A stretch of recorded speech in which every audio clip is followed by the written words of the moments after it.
รุฬหกผู้เป็นใหญ่ทางทิศใต้ท้าววิรูปะผู้เป็นใหญ่ในทิศตะวันตกท้าวกุเบนผู้เป็นใหญ่ทางทิศเหนือขอทั้งสี่พระองค์นี้ผู้เป็นเท้ามหาราชได้มายืนอยู่ประจำทั้งสี่ทิศเพื่อร่วมเป็นสักขีพยานถวายผ้าทิพย์แด่องค์หลวงพ่อสิงห์น้อยและเพื่อความเจริญรุ่งเรืองสว่างไสวยัคเคพันเตสังโฆปฏิชานาตุมะยังพันเต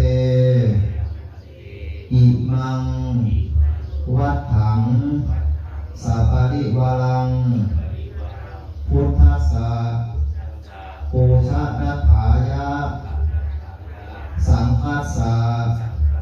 นิยาเทมะสาธุโนพันเตอะยังอิมินาวัฏเถนะพุทธัสสะโกชาอัมหากันเยวะมาตาปิตุอาทินันจาปิยะชานานังทีคารตังหิตายะสุขายะ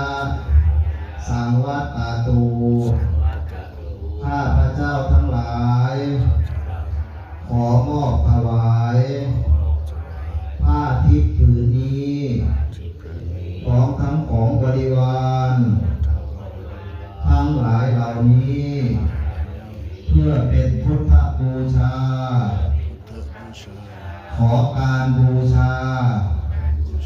พระพุทธเจ้า